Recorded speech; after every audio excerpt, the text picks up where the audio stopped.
Dan Nabi Isa turun. Apa sebenarnya rahsia di menara yang berwarna putih ini? Rahsia dia ialah di bawah kubah masjid itu adanya kepala Nabi Allah Yahya alaihi salam. Nabi Yahya kan kena potong kepala dekat orang-orang Yahudi. Dia kena bunuh, kena gergaji. Nabi Zakaria kena gergaji dalam pokok tu kan, Nabi Yahya. Jadi kepala dia ada bawah kubah tersebut. Seolah-olah gambaran secara batiniah, waktu dia hidup dulu, dialah yang mempromosi Nabi Isa. Dekat dia nak turun nanti, seolah-olah kepala dia ada situ, dialah juga secara batiniah mengesahkan, inilah Nabi Isa yang sebenar. Inilah Nabi Isa yang tulen, inilah Nabi Isa yang sah. Hak sebelum ni, hak duk main menyamak tu, bukan hak sebenar. Kita kena ingat, tanda dia turun dari langit. Dajjal boleh buat dah agak-agak turun daripada langit. Alah, setakat turun daripada langit. Pakai payung terjun pun boleh tak? Tapi orang pun tengok, oh ada payung terjun. Bukan ni. Ke kita boleh dakwa lagu tu, pi pinjam MS370 sat. Okey, aku nak mendarat sekarang. Pakai jubah kuning macam Nabi Isa, buat rambut jenis renjih-renjih, ada air sikit. Bubuh warash, bubuh za'faran, turun. Akulah Nabi Isa alaihissalam. Lepas tu, dia punya apa tu? Dia punya payung terjun tersangkut pula atas menara, lekat di situ tak? Akulah Nabi Isa, belah-belah sengit lagu tu. Boleh ke tak? Tak boleh. Hak ni Nabi Allah Muhammad sallallahu alaihi wasallam sebut dengan jelas bahawa bila Allah berkehendaki Nabi Allah Isa turun tu, bagaimana keadaan dia? Dia meletakkan kedua-dua telapak tangan dia pada sayap malaikat. Wallahu alam. Penampakan bagi orang Islam hak nampak dia turun tu, nampak kedak malaikat tu menampakkan diri dia ke, ataupun malaikat tu memangnya wujud tapi mungkin tak nampak kan, nampak dia duduk lagu tu saja. Faham ke tak maksud saya ni? Sebenar hakikat tu ada malaikat sebab dia letak tangan atas sayap malaikat. Sama ada di hari kejadian yang sebenar, orang hak duduk bawah tu nampak ke tidak malaikat, tu maksud saya. Kalau nampak, nampaklah. Kalau tak nampak, jadi macam kita nampak dia turun seorang lah. Hakikatnya tangan dia tu duduk atas sayap ataupun kepak malaikat. Dia memakai dua lapis pakaian, dua lapis jubah yang berwarna seakan kekuning-kuningan. Satu jenis daripada warash, satu jenis daripada za'faran. Dan bila dia tunduk, seolah-olah air-air itu menitik macam baru lepas keluar tandas kan, macam kita keluar tandas jenis air menitik walaupun rambut dia tak basah. Bila dia tunduk tu macam ada air-air menitik walaupun rambut dia tak basah. Bila dia dongak, rambut dia tu landai seperti kilauan kulit, kilauan mutiara. Tu. Jadi dia turun. Tu sambungan hak saya sebut tadi. Bila dia turun tu, dia akan kejak dan cari Dajjal. Dia jumpa di Babul Lut, dia bunuh Dajjal. Lepas tu dia akan cari manusia-manusia yang masih diselamatkan iman dia oleh Allah dan oleh Dajjal. Lalu dia mengusap-ngusap wajah mereka dan menyebutkan darjat mereka di syurga. Dia akan cari. Hak tu, hak dia cari orang beriman tu lah. Hak ikut dia pergi bukit Tur Sina. Ni kita tak cerita lagi Dabah keluar dah. Tahu Dabah? Binatang hak nak keluar ni. Di antara Bukit Safa dan Bukit Marwah. Bila sebut lagu ni, kita jadi pening sebenarnya. Memanglah. Kita pun nak kenal Dabah ni lagu mana? Binatang ke dia? Orang ke dia? Keluar pula celah bukit lagu tu. Mengerikan sungguh tak?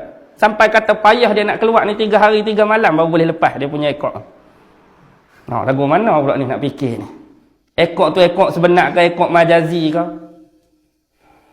Siapa Dabah yang sebenar ni? Lepas tu ada juga dakwa bila dia keluar dia akan pegang tongkat Nabi Musa dengan cincin Nabi Sulaiman. Dia jumpa kat mana tahu tongkat Nabi Musa? Dia jumpa kat mana pula cincin Nabi Sulaiman? Kena tanya mak Mak dia banyak kuliah ustaz-ustaz lain kok dia ada jawapan ke sebelum ni. Ke benda tu benda yang riwayat yang dhaif ke. Tapi saya nak sebut ni benda ni disebut. Dan kita tak tahu kesahihan dan kepastian dia. Sebab kita tak tahulah, kita takut keluar betul-betul benda tu kita pun ni ke Dabahnya. Kita takut kita pun keliru. Betul tak? Sebab tak jelas. Tiba-tiba satu binatang dah keluar. Dabah ke tak dabah? Kita nak kata tak dabah, takut kita abaikan dia. Nak kata dabah, takut binatang lain. Jadi biar betul-betul. Dia punya clue, dia punya petunjuk. Sekarang, di mana kita tadi? Sebelum dabah.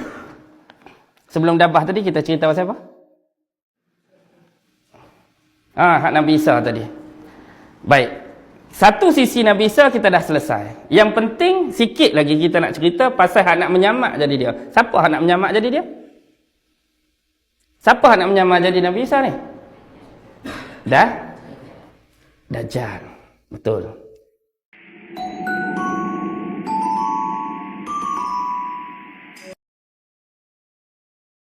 Pegang kapak tu. Kokok dia yang buat. Lagilah orang nak marah. Padahal kalau kita tengok apa yang tersirat sebenarnya, Namrus dia nak mengaku dia jadi Tuhan, betul. Logik di sini apa yang tak logik? Bila kita nak mengaku jadi Tuhan, perlu lagi kepada patung-patung sembahan, bang. Perlu lagi kepada berhala-berhala dalam wilayah kita. Sedangkan kita nak mengaku Tuhan, patutnya benda tu tak ada lah. Aku seorang Tuhan, buat apa berhala? Aku seorang Tuhan, buat apa patung? Tapi kenapa sistem patung dan berhala wujud? Sebab apa? Sebab Namrus pun tahu dia pun bukan Tuhan, dan dia juga mempercayai banyak dewa. Banyak nama-nama dewa yang sudah wujud. Sebab itu untuk keluarga dia sendiri, dia nak mewujudkan satu kepercayaan, keyakinan dan akidah Trinity Tuhan berkeluarga, the family of God. Sebab tu selepas kematian Namrus, dia ada isteri yang nama Semiramis. Semiramis ni walaupun sebenarnya dia kahwin dengan Namrus, tapi bila Namrus meninggal, dia mendakwa bahawa dia ni mengandung bukan sebab hubungan badan dengan Namrus. Dia seolah-olah jadi macam wanita suci, Allah bagi anugerah mengandung sendiri, nak suruh nampak hebat. Dan sekali lahirlah anak dia Tammuz, atau disebut juga Tammuzi. Inilah Trinity pertama pada aliran zaman Namrud. Namrud, Semiramis, Tammuzi. Semiramis kita dah cerita, kenal dah semua kan. Perlambangan paling besar di kota New York tu, hadut pegang obor tu, Statue of Liberty, itulah simbol Semiramis. Bukan saja-saja tu. Jadi bila lahirnya Tammuz, waktu duk mengandungkan itulah dia buat pohon evergreen. Di pohon itulah dia menggantungkan hadiah-hadiah untuk roh siapa? Roh Namrus. Seolah-olah Tammuz adalah Namrus kaplikan, Namrus duplicate bagi Tammuz ni duplicate ataupun kaplikan bagi Namrus tadi. Pohon evergreen ni yang diperbesarkan dan menjadi pohon Christmas dalam agama Kristian. Sebab dia pun bawa aliran pagan kuno yang ni juga. Walaupun kita tahu dalam Islam, inilah bijaknya kenapa Allah cuba meleraikan fitnah tersebut dengan menjadikan Maryam mengandung tanpa suami. Lalu inilah yang digunakan sepenuhnya fitnah terhadap Nabi Isa. Nak cakap Allah tu dah jadi macam bapa, Ruhul Kudus, Nabi Isa tu anak Tuhan. Seolah-olah Trinity, dan Trinity wujud dalam semua agama dalam dunia kecuali Islam. Dan Nabi Ibrahim nak cantas awal lagi, so tinggal seorang sebagai kiasan. Walaupun hak tu bukan hak betul, hak tu memang bukan hak tulis, tapi nak suruh satu saja, yang banyak-banyak ni mesti apa? Lalu akhirnya sampai kepada skop yang kelima, dia berdepan dengan Namrus sendiri. Bila berdepan, inilah dia berdebat dengan ilmu, walaupun dalam bentuk logik. Agak-agak kalau dia bacakan ayat-ayat daripada suhuf yang diturunkan kepada Nabi Ibrahim, Namrus nak terima pakai tak? Ni ayat yang Allah turun padaku, bila aku baca kamu kena dengar. Dia nak dengar dah agak-agak. Namrus tak akan dengar. Jadi guna ilmu logik yang Nabi Ibrahim belajar daripada senario alam semesta dan konteks tadi. Bila dia tengok satu perkara yang Allah menghidupkan burung tu, bila Namrus tanya apa yang Tuhan kamu boleh buat, ikuti perbicaraan dan debat ni dalam surah Al-Baqarah ayat 258. Tak boleh tengok. Nabi Ibrahim kata, Tuhan aku boleh menghidupkan dan Tuhan aku boleh mematikan. Oh, Namrus kata, kalau lagu tu aku pun boleh. Dia pun suruh pengawal dia pergi ambil 2 orang dalam penjara. Satu dia bunuh, satu dia tak bunuh. Hak aku tak bunuh, aku menghidupkan. Hak aku bunuh ni, aku mematikan. Aku pun boleh buat. Nabi Ibrahim kata apa? Tu bukan menghidup dan mematikan. Yang ni kamu tak bunuh, yang ni kamu bunuh. Kalau kamu betul-betul boleh menghidupkan, hak kamu bunuh ni, cuba perhidup balik. Oh, tak boleh dah. Tersekat dah dia. Dia dah kalah dah. Tapi dia tanya lagi, apa lagi yang Tuhan kamu boleh buat? Dia ingat perlambangan senario alam semesta. Dia tengok bulan, bintang, matahari. Tuhan aku boleh menaikkan matahari dari timur dan membenamkan matahari ke barat. Kalau kamu nak mengaku kamu Tuhan, cuba kamu buat terbalik. Matahari naik ke barat, terbenam ke timur. Agak-agak Namrus boleh buat ke tak? Dua kali soalan KO dah Namrus. Terpinga-pinga, kelu 1000 bahasa. Tak boleh nak buat apa. Dia tahu dia salah. Dia tahu dia kalah. Dia tahu Nabi Ibrahim benar. Tetapi inilah yang akan anda rasa bila anda menjadi penentang dan ancaman kepada kefahaman ini. Nasib yang bakal diterima oleh Ibrahim apa? Dibakar. Bukan kata oh hang benang bagi pingat, hang benang bagi anugerah, hang penang dipuji melambung. No way. Anda lawan dia, anda akan diancam. Anda lawan dia, anda akan dibunuh. Anda lawan dia, anda akan terima apa yang diterima oleh nabi-nabi dan pesuruh. Ada riwayat yang menyebut dalam beberapa buah kitab tafsir, sebelum dibakar dibuat satu manjanik yang besar, yang mana dalam kitab tafsir menyebut bahawa manjanik itu dibuat daripada seorang pemuda daripada wilayah Aqra yang bernama Haizan. Dikatakan Haizan ialah pencipta pertama kepada manjanik. Manjanik itu macam, dia ada macam satu bekas, kita tarik dia tu macam letak batu hak orang perang kota-kota dulu hak lancak tu. Jadi dia letak Nabi Ibrahim atas tu, dia nak baling kat mana? Baling kat bukit, baling kat gunung. Seolah-olah baling dengan kuat tu nak suruh bila kena bukit gunung bersepai, hancur, pecah tubuh Nabi Ibrahim. Tapi bila dimanjanikkan oleh pengawal-pengawal Namrus, apa jadi? Mati ke tak mati? Tak mati, selamat. Tak cukup dengan tu, dibakar. Bila dibakar, apa zikir Nabi Ibrahim? Hasbunallahu wa ni'mal wakil. Hasbunallahu wa ni'mal wakil. Api tidak akan pernah dapat membakar Nabi Ibrahim dengan kuasa Allah. Itu bukan masalah mukjizat, bukan masalah kuasa. Sekarang nasib yang diterima Nabi Ibrahim, clue yang saya nak cerita bila anda lawan mereka. Sebab Nabi Ibrahim seorang kena bunuh. Kalau anda ramai, apa akan jadi pada negara anda? Kalau anda ramai, satu negara lawan dia, satu kumpulan lawan dia, satu organisasi lawan dia, dia akan serang anda. Dia akan hancurkan anda, dia akan musnahkan anda. Sebab peperangan boleh dirancang. Ini adalah salah satu strategi yang mereka buat sejak zaman berzaman. Perang tak pernah sebenarnya ada terjadi secara kebetulan.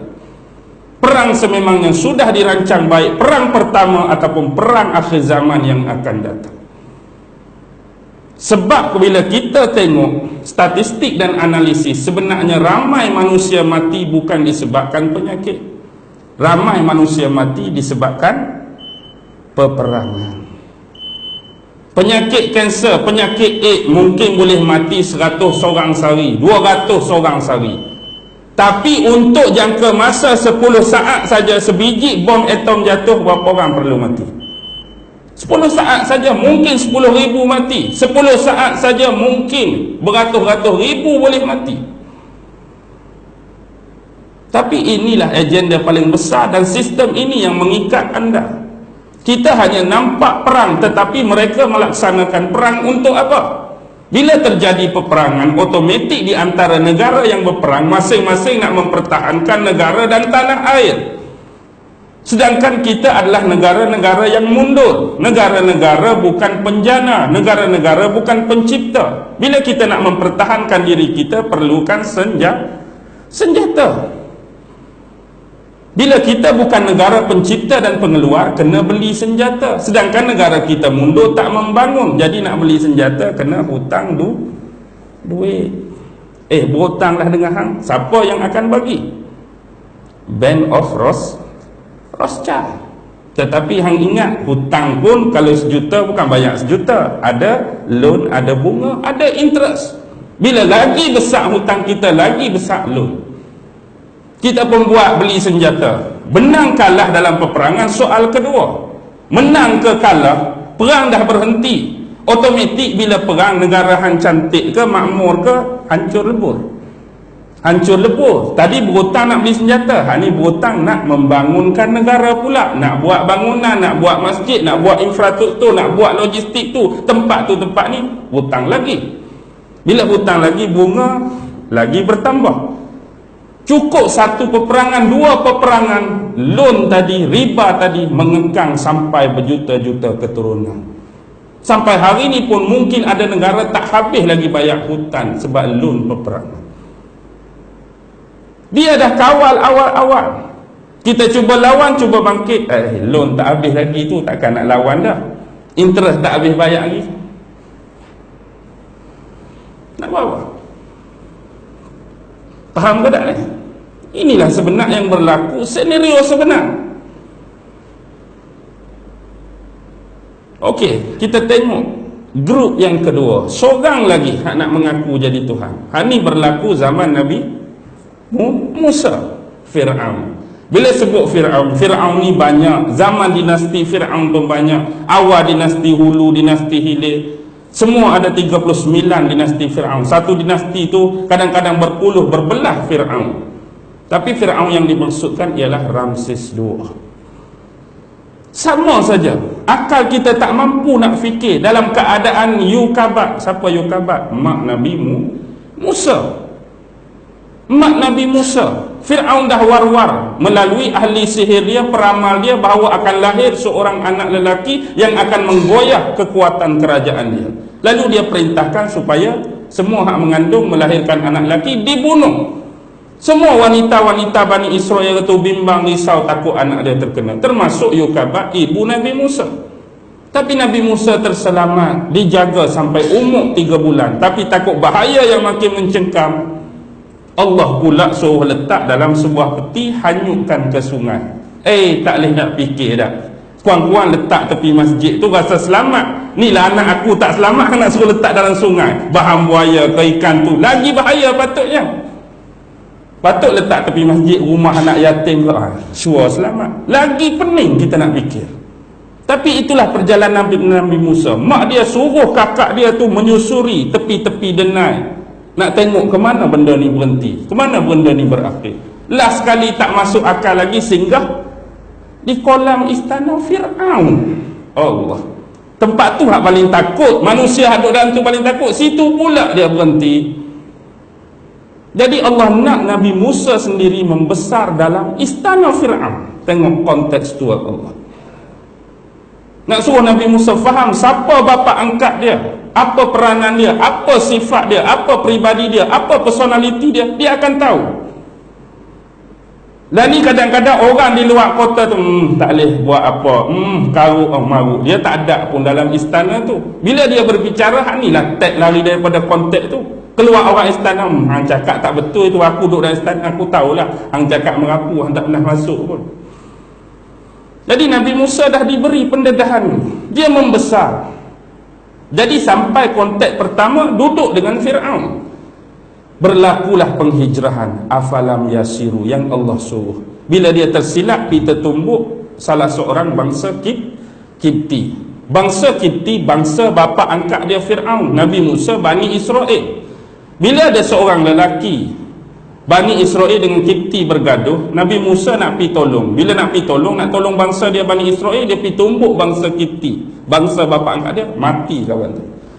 Sebab takut atas nasihat seorang tua, dia melarikan diri ke negeri Madian, negeri Nabi Syuaib. Tengok, Allah dah jauhkan dia daripada Fir'aun, nak tarbiyah. Di negeri Madian hampir 8 ke 10 tahun dia ditugaskan mengembala binatang ternakan Nabi Syuaib. Ini tarbiyah Allah. Bila kita duduk di tempat kita, kita dah dapat pendedahan. Bila pergi negeri orang, dapat lagi budaya, dapat lagi ilmu, dapat lagi pengetahuan. Nak suruh berkembang kita punya intelektual dan pemikiran. Bila sampai masa izhab ila fir'auna innahu tagha, Kembalilah, pergilah kepada Fir'aun, sesungguhnya dia telah melampaui batas. Jadi sampai masa kembali semula ke Mesir, konteks ketiga Allah panggil sendiri bila dia singgah dengan isteri dia Safura di kaki gunung Bukit Tur Sina. Naikkan dia ikut satu cahaya yang dia nampak. Situlah lembah Muqaddas Situa, tempat yang suci. Allah tarbiyah terus di situ, bercakap dengan Allah secara terus dan langsung. Wahai Musa, apakah yang berada di tangan kanan kamu? Ini adalah tongkat aku. Aku gunakan untuk menampung tubuh dan badanku sewaktu berjalan. Rujuk surah Taha. Aku gunakan untuk bedai daun-daun kayu nak bagi makan haiwan-haiwan gembalaan dan ternakanku, dan berapa kegunaan lain.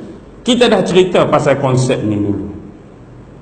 Tentang konsep jawab apa yang ditanya. Allah tanya ringkas, mudah. Apa di tangan kanan kamu? Jawapan Musa patutnya tongkat, cukup. Ni dia pergi cerita apa? Oh, tongkat. Lepas tu aku guna buat ni, aku guna buat ni, aku guna buat ni. Dah jadi kebiasaan. Orang akan cerita lebih daripada apa yang ditanya. Saya dah sebut contoh dulu kan. Ustaz beli jam baru ke? Sepatutnya cukuplah. Baru beli jam baru, berhenti. Oh, ni dia cerita specification jam pula. Oh, jam ni tak ada kat Malaysia.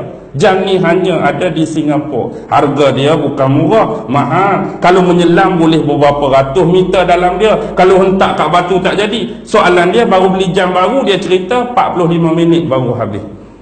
Betul lah ada cerita spek jam tu, tapi cukup jawab apa yang ditanya. Tu sifat manusia.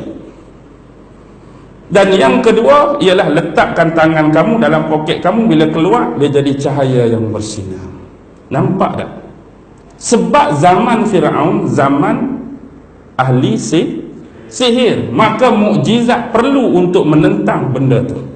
Itulah persediaan yang Allah nak bagi, benda yang sama. Sebab tu tak turun lagi Taurat pada Nabi Musa. Turun Taurat Nabi Musa selepas hijrah pembelahan Laut Merah di Bukit Tur Sina juga. Lepas nyemerang nak pergi Palestin tu baru turun Taurat. Agak-agak kalau Allah suruh bacakan ayat Taurat, Firaun nak dengar tak?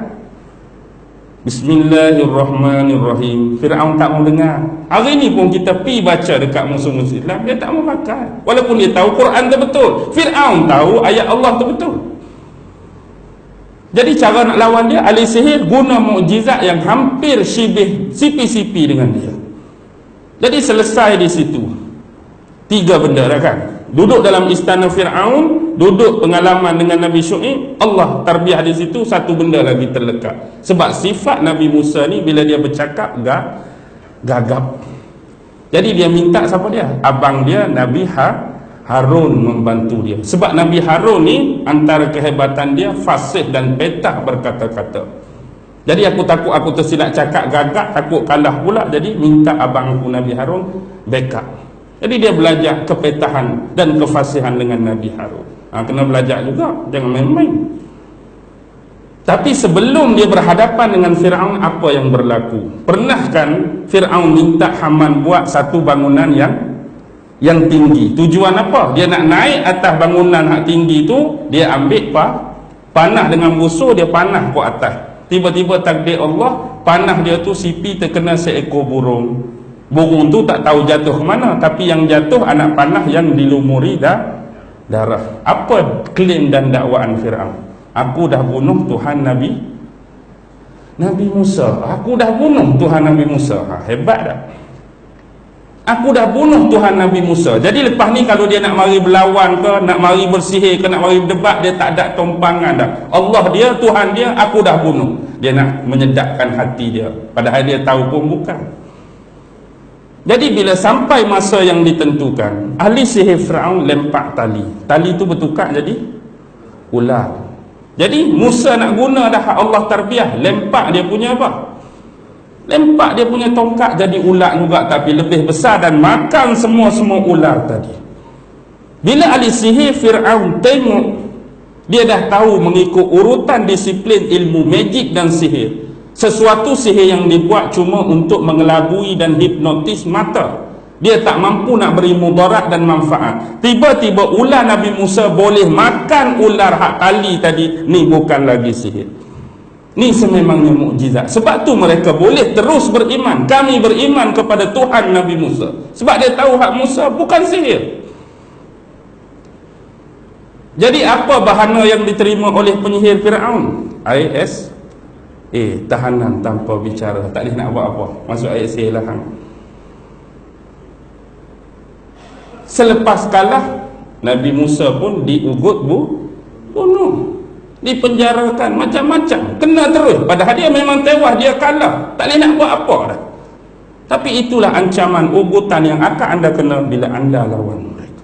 Akhirnya sampai masa yang ditentukan, Allah minta Nabi Musa bawa Bani Israel keluar. Tak boleh duduk dalam sini.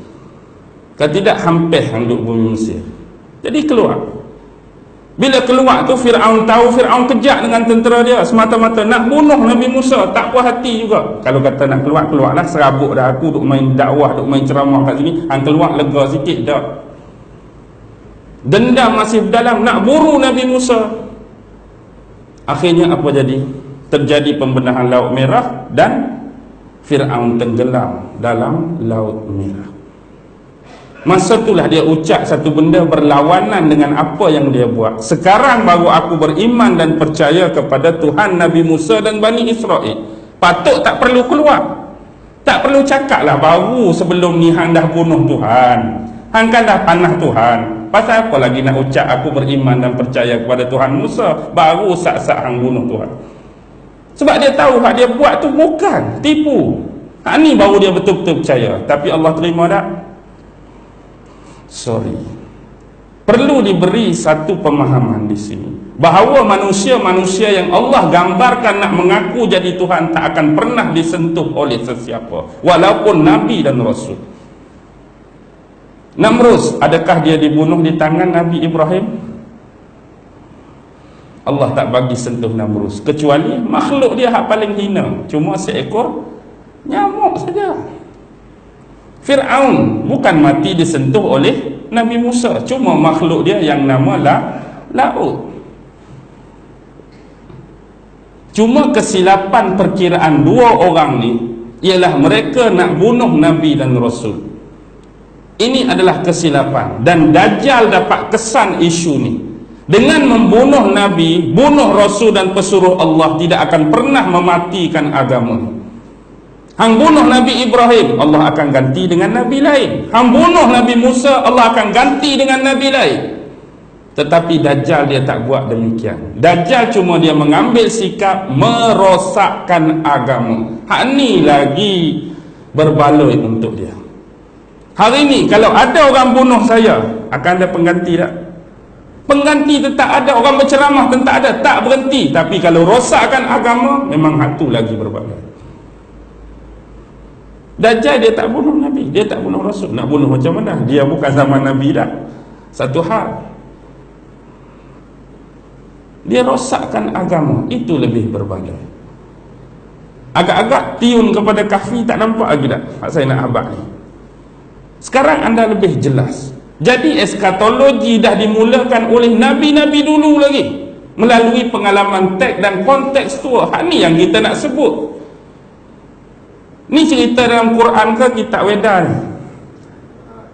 Quran. Patut manakah kita tak pakai Quran? Patut kita baca tentang kepentingan surah Kahfi tadi, sunnah ke mari mana? Hadis Nabi ke mari mana? Hadis Nabi. Cuma itulah kata, sebab ilmu berbeza, pengalaman berbeza, kehidupan berbeza. Kenapa jadi demikian? Kita buka. Boleh lagi sikit? Kau nak berhenti dah? Okey, sikit saya nak buka. Perbezaan yang sebenar kita Allah dah tunjuk pada awal surah Al-Kahfi. Sebab kita hari ini banyak berdebat tentang isu kuantiti, ataupun orang sebut kuantitatif. Kita jarang nak berdebat tentang isu kualiti ataupun kualitatif.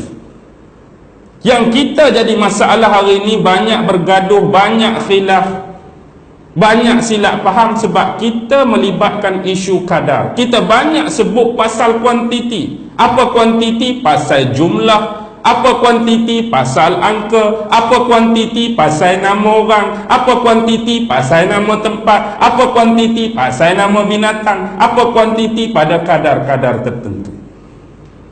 Tetapi yang Allah nak ialah kualiti di sebalik kisah dan penceritaan tu. Itu jarang kita nak ambil. Sebab tu dalam Quran awal-awal lagi Allah dah sebut, ada orang yang beranggapan Ashabul Kahfi ni 3 orang sekali dengan anjing dia. Mari hak lain 5 orang, 6 orang sekali dengan anjing dia.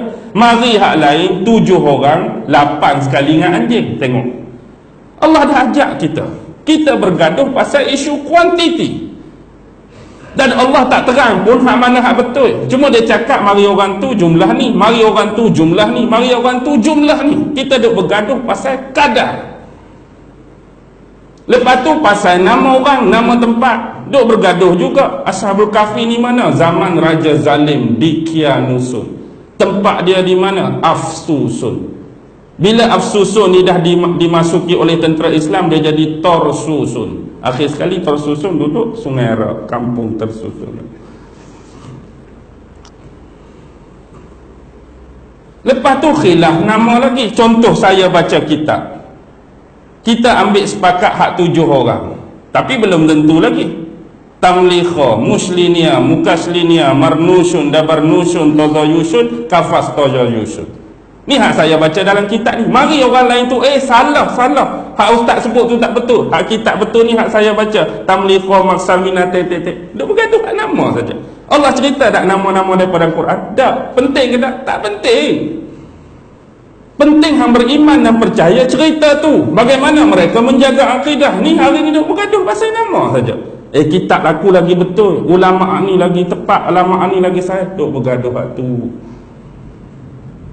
Bukan cukup sekadar tu, tempat gua tu pun duk khilaf lagi. Hak betul di mana? Di Jordan. Aku pi Syria pun ada juga. Aku pi di Antokia, sempadan Turki ada juga. 3 lagi.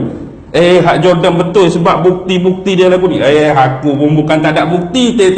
Aku pun bukan tak ada bukti. Sudah. Ke sudah. Lepas-lepas 3 pun tak ada, hak lain pula tempat betul. Sebab kita berprasangka dan agak-agak saja. Bukti dia sebab apa? Sebab semua pengkuliah, semua penceramah, semua penghujah tidak pernah ada pada zaman dan waktu tu. Saya ada tak pasal cerita Ashabul Kahfi tu? Saya boleh tentukan confirm 7 orang, boleh tentukan ni nama betul dia? Dah. Sebab yang sampai kepada kita tali menari secara pewarisan ilmu, dari mulut ke mulut, dari kitab ke kitab. Tetapi kesahihan dan kebetulan masih belum pasti. Cuma kualiti yang Allah nak supaya beriman dengan kisah ni tentang Ashabul Kahfi. Sebab tu dalam setiap cerita Nabi dan Rasul tak akan pernah ada tempat lahir Nabi. Ada tak? Dan Quran cerita tempat lahir Nabi, berapa hari bulan, tahun berapa, tak penting. Tapi bila kita tahu contoh melalui pengkajian sejarah dan sirah Nabi ni, tu adalah kredit, tu adalah penambah baikan untuk kita. Kita tahu tu. Tak cukup dengan tu pula bergaduh berapa tahun tidur, betul? 300 tahun tambah 9 tahun. Hak betulnya 300 ke 9 tahun. Pasal apa Allah buat ayat lagu ni? 300 tahun tambah 9. Pasal apa tak boleh sebut ke 309 tahun terus? Dibuat ayat 300 tambah 9. Nak suruh kita main dengan angka, nak suruh matematik, nak suruh kadar, nak suruh jumlah. Dalam benda ni ada 2 ulama berselisih. Satu pemahaman tentang tempoh. Bila sebut tentang tempoh, 300 tahun mewakili tahun Hijri, lebih pendek. 309 tahun mewakili tahun Masihi, lunar dan solar kita panggil. Baik. Satu lagi perbahasan tentang tempoh. Satu lagi ada ulama kata bukan demikian. Contoh dia ambil dengan konsep manusia tidur. Yang dia tidur memang 300 tahun, tapi tambah 9 iaitu waktu berbolak balik tu. Kan dia sebut dalam Al-Quran tu, bila waktu pagi